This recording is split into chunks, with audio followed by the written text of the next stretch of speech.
తిన్నాం. I think Harshi పడుకుందనుకుంటా. ఇందాకెప్పుడో నిద్ర వస్తుంది అంది చారు. తినేసిందా అన్నాడు షాక్ అయి. ఎందుకంత షాక్ అయ్యావు అని అడిగింది చారు. ఏం లేదు అని తలుపుతూ, నా మీద అలిగినప్పుడు అన్నం తినకుండా బెట్టు చేస్తుంది కదా, ఈరోజు తినడం ఏంటి అని ఆలోచిస్తూ తన రూమ్కి వచ్చాడు. బెడ్ మీద కళ్ళు మూసుకుని పడుకుని కనిపించింది. తన దగ్గరికి వెళ్ళి లేపడానికి చేస్తూ అలసిపోయి ఉంటుంది అనుకుని తను వెళ్ళి ఫ్రెష్ అయ్యి వచ్చాడు. ఆ టైంలో ఇంకేం తినాలనిపించక డోర్ క్లోజ్ చేసి వచ్చి బెడ్ మీద పడుకుంటూ హర్షిని చూశాడు. నిద్రలో కూడా బొంగమూతి పెట్టుకుని పడుకుంది. పడుకుంటూ కూడా తిట్టుకొని ఉంటుంది అనుకొని తన నుదుటిని ముద్దు పెట్టి, సారీ అమ్మో, ఈరోజు నీ మీద అందరి ముందు అరిచేశాను. ముడుచుకుని ఉన్న తన పెదవులు సరిచేసి, నువ్వెప్పుడు నవ్వుతూనే ఉండాలి, గుడ్ నైట్ అని గుసగుసగా చెప్పి హర్షిని చూస్తూ పడుకున్నాడు. కాసేపటికి తన్నెవరో లేపుతున్నట్టుగా అనిపించడంతో నిద్రమత్తులో కళ్ళు తెరిచి చూశాడు. రిషి ఎదురుగా హర్షి ఉంది. వెంటనే లేచి, ఏంటి ఈ టైంలో అన్నాడు కొంత అసహనంగా. టీపై మీద పెట్టిన పాల గ్లాస్ రిషి చేతిలో పెట్టి, ఏమీ తినకుండా పడుకుంటే నిద్ర ఎలా పడుతుంది, అందుకే ఈ పాలు తాగు అంది హర్షి. నేను ఆల్రెడీ పడుకున్నాను అన్నాడు రిషి. నేనంది నీకు కాదు, నాకు. నువ్వు తినకుండా ఉంటే నాకు నిద్ర పట్టదు అంటూ తన సైడ్ వెళ్ళి బెడ్ మీద పడుకొని నిండుగా దుప్పటి కప్పేసింది. అలా అయితే నా కోసం తినకుండా వెయిట్ చేయాలి మరి అన్నాడు రిషి తాగడం ఫినిష్ చేసి. సమాధానం తిరిగి చెప్పాలనున్న మధ్యాహ్నం తన మీద అరవడం గుర్తొచ్చి పక్కకు తిరిగి పడుకుంది. అమ్ము అని ప్రేమగా పిలిచాడు రిషి. వీటికేం నేను పడను, అంతమంది ముందు నా మీద అంత గట్టిగా అరిచావు, తలుచుకుంటే ఇప్పుడు కూడా ఏడుపు వస్తుంది అంది హర్షి ఏడుపు గొంతుతో తను కప్పుకున్న దుప్పట్లాగి. సారీ అన్నాడు రిషి. నాకేం అవసరం లేదు నీ సారీ, నీ దగ్గర పెట్టుకో అంటూ లేచి వెళ్ళిపోతున్న తనని పట్టుకొని వెనక్కి లాగాడు. వెళ్ళి రిషి ఒళ్ళో పడింది. వదులు బావా, ఇది వరకులా నువ్వు వచ్చి సారీ చెప్పగానే కరిగిపోయే అమ్ము కాదు నేను. అవును కదా, ఎల్లుండి నా భార్యవైపోతావు కదా అంటూ హర్షి బుగ్గలు లాగాడు. విసురుగా పైకి లేచి, చెప్పాను కదా నేనేం వీటికి పడను అంటూ వెళ్తున్న హర్షికి అడ్డొచ్చి, సారీ చెప్పాను కదా అమ్ము ప్లీజ్ అన్నాడు హర్షి చేతులు పట్టుకొని. చేతులు విడిపించుకొని, ఈసారి నేను చాలా సీరియస్ బావా, నీతో మాట్లాడను అని బెట్టు చూపిస్తున్న హర్షిని 2 చేతులతో ఎత్తుకొని బెడ్ మీద పడేశాడు. తిరిగి పైకి లేచేలోపు తన పక్కన చేరి కదలకుండా చేతులు అడ్డు పెట్టాడు. పడుతున్నా కదా అని అన్ని మాటలు అనడం, మళ్ళీ సారీ చెప్పడం నీకు అలవాటే కదా, నా ఫీలింగ్స్కి అసలు ఎలాంటి వాల్యూ ఇవ్వవు అంది హర్షి రిషి చేతులు తోసేస్తూ. నేను నీ ఫీలింగ్స్కి వాల్యూ ఇవ్వట్లేదా? ఆవేశం ఆపుకోలేక ముందు అరిచిన. వెంటనే సారీ ఎందుకు చెప్తున్నానే అని అడిగాడు రిషి. తల తిప్పి రిషిని చూసింది హర్షి. చెప్పు అన్నట్టుగా కనుబొమ్మలు ఎగరేశాడు. రిషి షర్ట్ కాలర్ పట్టుకుని, అయినా సరే నేను నీ మీద కోపంగా ఉన్నాను అంది రిషి కళ్ళలోకి చూస్తూ. ఇప్పుడు నిజం చెప్పు అన్నాడు రిషి నవ్వుతూ. నేను నిజంగానే చెప్తున్నాను, నీ మీద నాకు చాలా కోపంగా ఉంది అని చెప్తున్న హర్షి పెదవులపై వేలు పెట్టి, మాట్లాడకు అన్నాడు రిషి. రిషి తనకి అంత దగ్గరలో ఉండడం అప్పుడు గమనించి షర్ట్ కాలర్ వదిలేసింది. ఆయన ఇంచు కూడా కదలకుండా మెల్లగా ముందుకు వస్తూ ఉన్నాడు.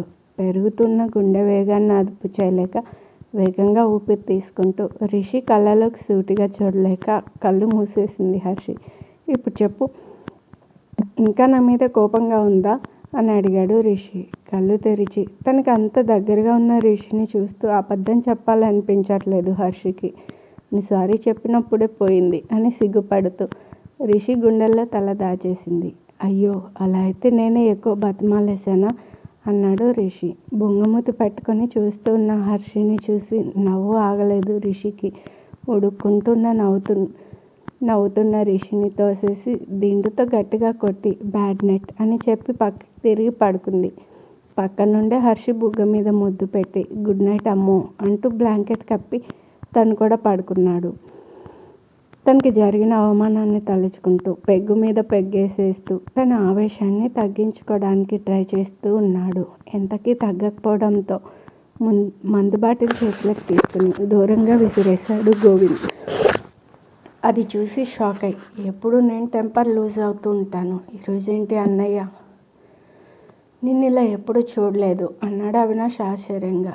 బాబాయ్ అని కూడా చూడకుండా అవమానించాడురా నన్ను. ఇంతకింత బదులు తీర్చుకోకపోతే నా పేరు గోవిందే కాదు, 4 గోడల మధ్య అవమానించిన వాడిని నలుగురిలో తలెత్తుకోకుండా చేస్తాను అన్నాడు పిడికిలు బిగించి.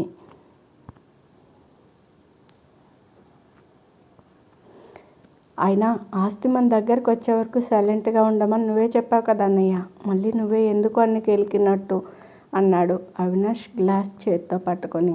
అలా అనుకునే చేతులు కట్టుకొని కూర్చుంటే వాడు మన బిజినెస్లోకి దూరి చెడగొట్టాలని చూస్తున్నారా. బాబాయిల్లో సత్తా తగ్గి సైలెంట్ అయిపోయారని అనుకుంటాడేమోనని వార్నింగ్ ఇవ్వడానికి వెళ్ళాను. వాడు మనకంటే ముదురులా ఉన్నాడు. ఇప్పటి వరకు నువ్వు చెప్తుంటే ఏంటో అనుకున్నాను. ఈరోజు వాడి పొగర్ని డైరెక్ట్గా చూశాక అర్థమైంది అన్నాడు గోవింద్. నువ్వు అని అన్నయ్య, వాడిని లేపేయడం ఎంతసేపు అన్నాడు అవినాష్. చంపడం మనకు కొత్త కాదు, కానీ వాడికి ఎదురెళ్ళాలి అంటే అంత ఈజీ కాదు. ఆచితూచి అడిగేయాలి అన్నాడు గోవింద్. ఇలా ఆలోచిస్తూ కూర్చుంటే వాడు మన దారికి అడ్డొస్తూనే ఉంటాడు అన్నాడు అవినాష్ నిట్టూర్పుగా. అంత నిరాశ ఎందుకురా, మర్చిపోయావా? రాఘవయ్య మన దగ్గరకు వచ్చి ఏం వార్నింగ్ ఇచ్చాడో. రిషి మీద చేయేస్తే మన భాగవతం బయటపెడతానని మనల్ని కూర్చోబెట్టి మరీ చెప్పాడు కదా. ముందు ఆ రాఘవయ్యని లేపేద్దాం. మన గురించి తెలిసినవాడు, ఎప్పటికైనా మనకు ప్రమాదమే కదా అన్నాడు అవినాష్. కాలం ఎప్పుడు ఒకేలా ఉండదు అవి. ఇప్పుడు శత్రువు అనుకున్నోడు రేపు మిత్రుడు అవ్వచ్చేమో కదా. వీలైతే మనకు అడ్డొచ్చేవాడిని ముంచుదాం, కానీ తొందరపడి మనమే మునగొద్దు అన్నాడు గోవింద్. నువ్వేం చెప్పినా అది నాకు నచ్చకున్నా వింటాను, చేస్తాను అన్నయ్య అంటే అక్కడి నుండి వెళ్ళిపోయాడు అవినాష్. వెళ్తున్న అవినాష్నే చూస్తూ, నీ ఆవేశం ఎప్పటికైనా మనల్ని ఇంకా కష్టాల్లోకి తోసేస్తుందేమో అని భయంగా ఉందిరా అనుకున్నాడు గోవింద్. రిషి లేవడం కంటే ముందుగానే నిద్రలేచింది హర్షి. ఫ్రెష్ అయ్యి ముందు రోజు షాపింగ్ చేసిన వస్తువులన్నీ బ్యాగ్లో సర్దేసింది. బ్యాగ్లో మొత్తం కుక్కేయడంతో జిప్పు వేయడానికి కుస్తీ పడుతూ ఉంది.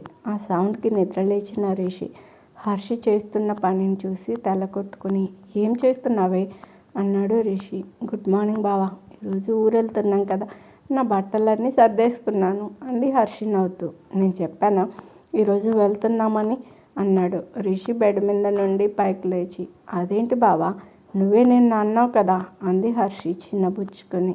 అనుకున్నాను, బట్ నాకు ఈరోజు బిజినెస్ మీటింగ్ ఉంది, ఇంకా చాలా అపాయింట్మెంట్స్ ఉన్నాయి, ఒక ఇంపార్టెంట్ క్లయింట్ని కలవాలి అన్నాడు రిషి. అయితే ఈరోజు క్యాన్సిలేనా అంది నిరాశగా బెడ్ మీద కూర్చుని. తన ముందు మోకాళ్ళపై కూర్చుని. ఎందుకంత డిసప్పాయింట్ అవుతావు? మార్నింగ్ కుదరకపోతే ఈవినింగ్ వెళ్దాం అన్నాడు రిషి. కానీ నువ్వు అలసిపోయి ఉంటావు కదా బావా, మళ్ళీ రేపు పెళ్ళి అంది Harshi. It's okay, I will take care of it. అన్నీ ముందే ప్యాక్ చేయడం కూడా మంచిదేలే అన్నాడు రిషి నవ్వుతూ. వామ్మో, ఏంటి బావా, నువ్వు ఈ మధ్య నేను చేసే పనులను కూడా మెచ్చుకుంటున్నావు అంది గుండె మీద చేసుకుని. ఈ ఓవర్ యాక్షనే తగ్గించుకో అంటూ హర్షి తల మీద మొట్టకాయ వేసి ఫ్రెష్ అవ్వడానికి వెళ్ళాడు. అబ్బా అంటూ తల మీద రుద్దుకుంటూ, అన్నీ ప్యాక్ చేశాను కదా అనుకుంటూ చెక్ చేసుకొని, ఇంకేమైనా ఉంటే చారుని అడుగుదాం అనుకుని కిందకెళ్ళింది. ఇంకా నిద్ర నుండి లేవని చారుని డిస్టర్బ్ చేస్తూ తన ఫోన్ మోగింది. కళ్ళు తెరవకుండానే లిఫ్ట్ చేసి హలో అంది. హలో, గుడ్ మార్నింగ్ అన్నారు అవతల వ్యక్తి స్వీట్ వాయిస్తో. ఆ గొంతు వినగానే తెలియకుండానే పెదవులపై చిరునవ్వు వచ్చింది చారుకి. పైకి లేచి బ్యాడ్ మార్నింగ్ అంది చారు. అదేంటి, ఎంత బ్యాడ్ మార్నింగ్ అయినా నా గొంతు విన్నాక గుడ్ మార్నింగ్ అయిపోవాలి అన్నాడు ఆకాష్. అచ్చా, పొద్దున్నే మాటలు బాగానే చెప్తున్నావు, ఎందుకో ఈ హుషారు అని అడిగింది చారు. నీతో మాట్లాడుతున్నా కదా అందుకేనేమో అన్నాడు ఆకాష్. ఓయ్, పొద్దున్నే నేనే దొరికానా నీకు అంది చారు చిరుకోపంగా. అరే, నేను నిజమే చెప్తున్నా బంగారం, నన్ను నమ్మవా? నిన్నటి వరకు నోటుకొచ్చిన తిట్లన్నీ తిట్టి ఇప్పుడు ప్రేమగా మాట్లాడుతుంటే తట్టుకోవడం కొంచెం కష్టంగా ఉంది బాబు అంది చారు. కోపం పైకే కనిపిస్తూ ఉంటుంది కానీ నీ మీద ప్రేమ లోపల అలాగే ఉంటుంది అన్నాడు ఆకాష్. ఈరోజు నేను భోజనం కూడా చేయనవసరం లేదనుకుంటా, నీ మాటలకే కడుపు నిండిపోయేటట్టుంది అంది చారు. అలా అని రేపు మన పెళ్ళయ్యాక వంట చేయడం మానేస్తావా ఏంటి అని అడిగాడు ఆకాష్. అంతే కదా మరి, మాటలతోనే ఆకలి తీర్చేస్తుంటే ఇక వంట చేయడం ఎందుకు చెప్పు అంది చారు. మాట్లాడడానికైనా ఓపిక కావాలి కదా, తినకుండా ఎలా వస్తుంది నువ్వే చెప్పు అన్నాడు ఆకాష్. దేవుడా, నీకేం పని లేదా? పొద్దున్నే నన్ను పట్టుకున్నావు అంది చారు. ఎందుకు లేదు, అన్నయ్య పెళ్ళి హడావిడి అంతా నాదే కదా అన్నాడు ఆకాష్. మరి ఇంకేం, ఆ పనిలో ఉండు, నన్ను తినకు, బాయ్ అంటూ ఫోన్ పెట్టేసి తనలో తాను నవ్వుకుంటుంది చారు. అయిపోయాయా కబుర్లు అంటూ లోపలికి వచ్చింది హర్షి. నువ్వెప్పుడు వచ్చావు అని అడిగింది చారు. తమరు ఫోన్లో మాట్లాడుతున్నారో గొడవ పడుతున్నారో తెలియదు కానీ వచ్చి చాలాసేపు అయింది అంది హర్షి. ఇప్పటి వరకు ఆకాష్, ఇప్పుడు నువ్వు నా బుర్ర తినడానికి రెడీగా ఉంటారు కదా అంది చారు. ఎప్పుడు చూడు నీకు రిషికి మమ్మల్ని ఆడిపోసుకోవడమే పని అయిపోయింది. మాలా ప్రేమించే వాళ్ళు దొరుకుతారా మీకు అసలు అంది హర్షి. మాలా భరించే వాళ్ళు కూడా దొరకరు. మీకు అది అర్థం కాదు. ఎప్పుడు చూడు ఏదో ఒక తింగర్ పనిచేసి మాతో తిట్లు తింటూ ఉంటారు అంది చారు తగ్గకుండా. మేము పనికొచ్చే పనులు చేసినా మీకు అలాగే అనిపిస్తుందిలే, ఏం చేస్తాం. నాకు అక్కు పక్షికి మీ అంత తెలివితేటలు లేవు కదా మరి అంది హర్షి సాగదీస్తూ. ఏ కాలంలో పుట్టావే నువ్వు, ముసలమ్మలా సాగదీయడం ఏంటి అంది చారు. నేను మా అమ్మమ్మ పోలికలే అంటూ మూతి తిప్పి వెళ్ళి ఫ్రెష్ అయ్యరా, ఈరోజే కదా ఊరెళ్ళాలి, చాలా పని ఉంది, లగేజ్ ప్యాక్ చేయాలి అంటూ చారుని తొందరపెట్టి వాష్రూమ్కి పంపించి నేను ఈలోగా బావకి కాఫీ ఇస్తా అంటూ కిచెన్లోకి వెళ్ళి రిషి కోసం కాఫీ పెట్టి తీసుకుని రిషి రూమ్కి వెళ్ళింది. తను వెళ్ళేసరికి అద్దం ముందు నించొని తల దూకుంటూ ఉన్నాడు రిషి. బ్లాక్ కలర్ సూట్లో మెరిసిపోతున్న రిషిని చూసి ఎంత క్యూట్గా ఉన్నాడో అనుకుంటూ డోర్ దగ్గరే నిలబడి చూస్తూ ఉంది. అద్దంలో నుండి ఫ్రీజ్ అయిన హర్షిని చూసి ఏమైంది అని అడిగాడు రిషి. నువ్వు ఈరోజు ఇంత బాగా ఎందుకు రెడీ అయ్యావు బావా, రోజు కంటే డిఫరెంట్గా అంది రిషి దగ్గరకు వచ్చి. డిఫరెంట్ ఏముంది, కోటేశాను అంతే కదా అన్నాడు రిషి. అదే, చాలా హ్యాండ్సమ్గా కనిపిస్తున్నావు అంది హర్షి. నేను రోజులానే ఉన్నాను, నువ్వే నన్ను సరిగ్గా చూసుండవు అంటూ హర్షి చేతిలో కాఫీ కప్ తీసుకున్నాడు. నేనెందుకు చూడకుండా ఉంటాను, నువ్వెప్పుడు నన్ను చూస్తావా అని, నువ్వు చూసే వరకు నిన్నే చూస్తూ ఉంటాను కదా. అది సరే, నువ్వు ఈరోజు ఇంత బాగా ఎందుకు రెడీ అయ్యావు బావా, ఎవరి కోసం అని అడిగింది హర్షి. వాట్, ఎవరి కోసమో ఎందుకు రెడీ అవుతాను, ఈరోజు ఆఫీస్లో ఒక ఇంపార్టెంట్ మీటింగ్ ఉందని చెప్పా కదా, దానికోసం అన్నాడు రిషి భుజాలు ఎగరేస్తూ. అవునా అని రిషి కాఫీ తాగే వరకు సైలెంట్గా ఉండి కప్పు తీసుకుని వెళ్తూ ఆగి వెనక్కి తిరిగి ఇంతకు మీటింగ్ అమ్మాయితోనా అబ్బాయితోనా అని అడిగింది హర్షి. ఎవరైతే నీకెందుకే అని అడిగాడు రిషి సీరియస్గా. ఏం లేదు, తెలుసుకుందామని జనరల్గా అడిగాను, చెప్పాలనుకుంటే చెప్పు, లేదంటే లేదు అని అక్కడి నుండి వెళ్తున్న హర్షిని చూసి ఆగు అన్నాడు రిషి. ఆగింది కానీ వెనక్కి తిరగలేదు. తన ముందుకు వచ్చి ఎప్పుడు లేంది వచ్చేది అమ్మాయి అబ్బాయి అని అడుగుతున్నావు ఎందుకు అన్నాడు రిషి. నా బాధ నాది, నువ్వు ఇంతలా రెడీ అయ్యి వెళ్తే ఏ అమ్మాయి చూపు నీ మీద పడుతుందోనని మనసులో అనుకుంటూ ఏం చెప్పాలో తెలియక కళ్ళు మూసుకుంది. ఇంకా పెళ్ళి కూడా అవ్వలేదు, అప్పుడే నా మీద అంత అనుమానమా అని అడిగాడు రిషి. కళ్ళు తెరిచి కాదు అన్నట్టుగా అడ్డంగా తలుపుతూ రిషిని చూసింది హర్షి. పర్లేదు చెప్పు, నేనేమీ అనుకోను అన్నాడు రిషి. అదేం లేదు బావా, నీకు ఆఫీస్కి టైం అవుతుంది కదా, నువ్వు వెళ్ళు అంటూ అక్కడి నుండి వచ్చేస్తున్న హర్షి చేపట్టుకుని ఆపి వచ్చేది లేడీ క్లయింటే అని చెప్పి వాచ్లో టైం చూసుకుంటూ టైం అవుతుంది నేను వెళ్ళాలి అంటూ హర్షి చేయి వదిలేసి ల్యాప్టాప్ బ్యాగ్లో పెట్టుకుని వచ్చేసరికి అన్నీ ప్యాక్ చేసుకుని రెడీగా ఉండాలి అని స్టెప్స్ దిగుతూ చెప్తూ ఫాస్ట్గా నడుచుకుంటూ వెళ్ళిపోయాడు రిషి. హవ్వా, వచ్చేది లేడీ క్లయింట్ అని నాకే చెప్పి ఎంత టిప్ టాప్గా రెడీ అయి వెళ్తున్నాడు. ఇంట్లో ఉన్న నన్ను కనీసం చూడరు కానీ దానికోసం టిఫిన్ కూడా చేయకుండా వెళ్ళిపోయాడు అనుకుంటూ మూతి తిప్పుకొని కిచెన్లో రిషి తాగిన కప్పు కడిగి పక్కన పెట్టి వచ్చి సోఫాలో కూర్చుని గోళ్ళు కొరికేస్తూ ఉంది. ఫ్రెష్ అయి వచ్చిన చారు హర్షిని అలా చూసి అంత ఆకలిస్తుందా, గోర్లు తినేస్తున్నా అంది. నా బాధ నీకు ఆకల్లా అనిపిస్తుందా అంటూ అరిచింది హర్షి. ఎందుకంత కోపం, ఏమైంది, ఎందుకు అలా ఉన్నావు అని అడిగింది చారు. ఏం లేదు, పద లగేజ్ ప్యాక్ చేద్దాం అంటూ చారుని తీసుకొని తన రూమ్కి వెళ్ళింది హర్షి బట్టలు సర్దుతూ. అరే మర్చిపోయాను అంటూ తల కొట్టుకుంది చారు. ఏమైంది అని అడిగింది హర్షి కంగారుగా. మీ పెళ్ళి రేపే కదా, అంటే నువ్వు ఈరోజే నీ చేతికి మెహందీ పెట్టుకోవాలి అందు చారు. ఓస్ అంతేనా, దీనికి అంతా టెన్షన్ పడాలా, పెళ్ళి రేపు నైట్కి కదా, పొద్దున్నే పెట్టుకోవచ్చులే అంది హర్షి లైట్ తీసుకుంటూ. హలో, ఇదేం చిన్న చితక ఫంక్షన్ కాదు, అర్థమవుతుందా? జరిగేది పెళ్ళి అంది చారు. పెళ్ళి అని నాకు తెలుసు. బావకి నాకు అయిన వాళ్ళు ఉన్నా లేనట్టే. మమ్మల్ని ఎవరు పిలవరు, మా దగ్గరికి ఎవరు రారు. మా పెళ్ళిని హడావిడి చేయడానికి లేదా సంతోషంగా ఫీల్ అవ్వడానికి ఒక్కరు కూడా లేరు. ఇక పెళ్ళి ఎలా అయితే ఏంటి చారు? నాకు బావకి నేను, మాకు తోకల్లా మీ ఇద్దరు అని ఆగి, అయినా మీ ఇద్దరు పెళ్ళి ఇలా ఉండదులే. ఆకాష్ ఫ్యామిలీ చాలా పెద్దది. తనకి అమ్మ, నాన్న, నానమ్మ, బాబాయ్, పిన్ని అందరూ ఉన్నారు. వాళ్ళు చాలు, మీ పెళ్ళికి ఏ లోటు లేకుండా ఉండదు అంది హర్షి కన్నీళ్ళు తుడుచుకుంటూ. అందరి పేర్లు చెప్పావు, మరి మీ ఇద్దరిని అందులో కలపలేదెందుకు అని అడిగింది చారు.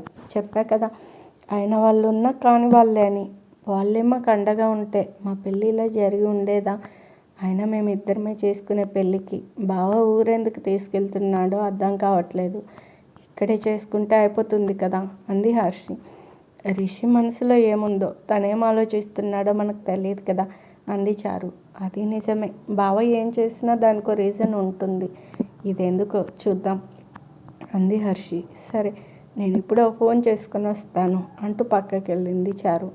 అన్నీ పెట్టాను కదా అని ఆలోచిస్తూ ఇంతలోనే ఏదో గుర్తొచ్చి వెంటనే వెళ్ళి కబోర్డ్ ఓపెన్ చేసి తన అమ్మ నాన్నతో పాటు రిషి అమ్మ నాన్న హర్షి కలిసి దిగిన ఫోటోని చూస్తూ చేత్తో తడుముతూ, ఈరోజు మీరుండుంటే పరిస్థితి వేరేలా ఉండేది అనుకుంటూ ఫోటోని బ్యాగ్లో పెట్టుకుంది. తర్వాత చారు వచ్చి, హర్షి ఇప్పటికే చాలా లేట్ అయింది, మనం టిఫిన్ కూడా చేయలేదు, ప్లీజ్ లంచ్ చేద్దాం, నాకు ఆకలేస్తుంది అంది చారు. సరే పద అని కిందకి వెళ్తూ ఆగి, బావ కూడా టిఫిన్ చేయకుండానే వెళ్ళిపోయాడు.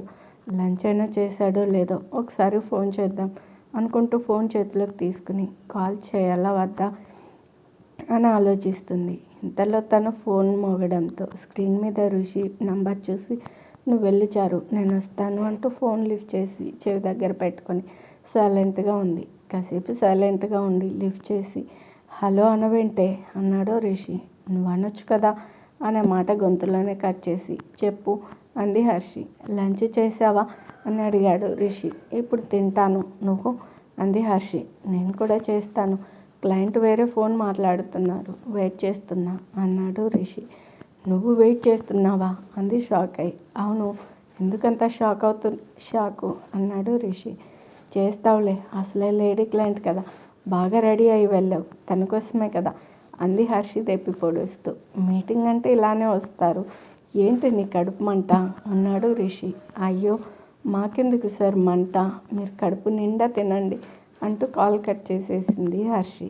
నీ తింగర్ మొహమా అని తిట్టుకుంటూ మళ్ళీ కాల్ చేసేలోపు క్లయింట్ రావడంతో ఫోన్ పక్కన పెట్టాడు రిషి. వచ్చిన వ్యక్తి రిషి ఎదురుగా కూర్చుని, మీ ప్రజెంటేషన్ చాలా నచ్చింది రిషి, మనం ఈ ప్రాజెక్ట్ కలిసి చేద్దాం అన్నారు.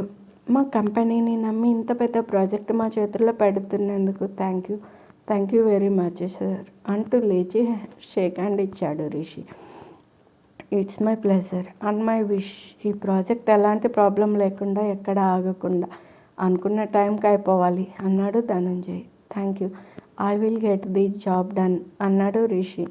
ధనంజయ్ లంచ్ కంప్లీట్ చేసి త్వరగా వెళ్ళిపోవడంతో తర్వాత మీటింగ్స్ కూడా వెంటనే ఫినిష్ చేసి చూడాల్సిన ఫైల్స్ అన్నీ చెక్ చేసి సైన్ చేసేసరికి సాయంత్రం అయిపోయింది. ఒక్క నిమిషం కూడా ఆలస్యం చేయకుండా ఇంటికి బయలుదేరాడు రిషి. సోఫాలో కాలు మీద కాలేసుకుని కూర్చుని టీవీ చూస్తూ ఉన్న హర్షిని డిస్టర్బ్ చేస్తూ కాలింగ్ బెల్ మోగింది. ఈ టైంలో ఎవరు అనుకుంటూ వెళ్ళి డోర్ తీసి ఎదురుగా ఉన్న అమ్మాయిని చూసి, ఎవరు కావాలి అని అడిగింది హర్షి. హర్షి రైట్ అందా అమ్మాయి కన్ఫర్మ్ చేసుకుంటూ. అవును నేనెలా తెలుసు మీకు అంది హర్షి. నాకు తెలుసు అంటూ చారు వెనక నుండి వచ్చి, హాయ్ సోనీ అంది. ఓ, తన్ని ఫ్రెండా అంటూ లోపలికి రండి అంది హర్షి. లోపలికి వచ్చాక కూర్చోమన్నట్టుగా సోఫా వైపు చేయి చూపించింది హర్షి. ముందు నువ్వు కూర్చో, తర్వాత తను కూర్చుంటుంది అంది చారు. ఎందుకు అంది అర్థం కాక. పిచ్చి, తను బ్యూటీషియన్, ఇప్పుడు నీకు మెహందీ పెడుతుంది అంటూ హర్షిని సోఫాలో కూర్చోబెట్టి మీరు కానివ్వండి అన్నట్టుగా సైగ చేసింది. బావకి చెప్పలేదు కదా చారు, ఏమైనా అంటాడేమో అంది హర్షి అనుమానంగా. నేను రిషికి చెప్తాను, నువ్వు కంగారు పడకు అంటూ తన పక్కనే కూర్చుంది. 2 గంటలు కంటిన్యూగా కూర్చోవడంతో ఇక నా వల్ల కాదు అంటూ సోఫాలో వెనక్కి వాలి కళ్ళు మూసుకుంది హర్షి. తన పని అయిపోవడంతో సోని వెళ్ళిపోయింది. సరే కాసేపు రెస్ట్ తీసుకో, నేను ఇప్పుడే వస్తాను అంటూ చారు తన రూమ్కి వెళ్ళింది. తను అలా వెళ్ళడం, రిషి లోపలికి ఎంటర్ అవడం ఒకేసారి జరిగాయి. ఫస్ట్ టైం చేతుల నిండా గోరింటాకుతో ఉన్న హర్షిని చూసి పొద్దుటి నుండి ఉన్న స్ట్రెస్ అంతా దూది పింజలా ఎగిరిపోయింది. తననే చూస్తూ దగ్గరకు వచ్చి తన పక్కన కూర్చున్నాడు. బావా అంది కళ్ళు తెరవకుండానే. నేనే అని ఎలా తెలుసు అని అడిగాడు రిషి. నీ పర్ఫ్యూమ్ అంది హర్షి కళ్ళు తెరిచి. అన్నీ ప్యాక్ చేసుకున్నావా అని అడిగాడు రిషి. అంతా అయిపోయింది, ఇక మనం బయలుదేరడమే లేట్ అంది హర్షి. సరే నేను ఫ్రెష్ అయ్యి వస్తాను, డిన్నర్ చేసి స్టార్ట్ అవుదాం అన్నాడు రిషి. అలాగే అన్నట్టుగా తల ఊపుతూ లేచి వెళ్తున్న రిషిని పిలిచింది. వెనక్కి తిరిగి ఏంటని కనుబొమ్మలు ఎగరేశాడు. దగ్గరికి రా అంటూ పిలిచింది హర్షి. అర్థం కానట్టుగా చూశాడు రిషి.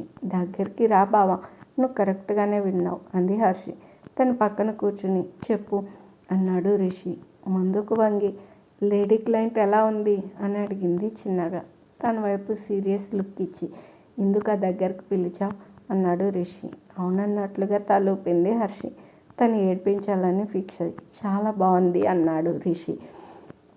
మారుతున్న తన ఫేస్ ఎక్స్ప్రెషన్స్ చూసి నవ్వొచ్చింది రిషికి. అంతటితో ఆగకుండా తను యూఎస్ రిటర్న్ అనుకుంటా, రాగానే షేక్ హ్యాండ్ ఇవ్వకుండా హాక్ చేసుకుంది అన్నాడు రిషి హ్యాపీగా ఫీల్ అవుతూ. ఏంటి అని అరిచినట్టే అంది హర్షి. అవునమ్ము, ఇద్దరం కలిసి లంచ్ కూడా చేశాం అన్నాడు రిషి. నీకు చాలా హ్యాపీగా ఉన్నట్టుంది, అయితే దాన్నే చేసుకో అంది హర్షి అలిగినట్టుగా బొంగమూతి పెట్టుకుని. ఏం చేయనమ్మో, తను బాగుంది మరి అన్నాడు హార్ట్ మీద చెయ్యేసి హర్షిని ఇంకా ఉడికిస్తూ. కోపం ఆపుకోలేక రిషి షర్ట్ కాలర్ పట్టుకుని ముందుకు లాగి సీరియస్గా తన కళ్ళలోకి చూస్తూ ఉంది.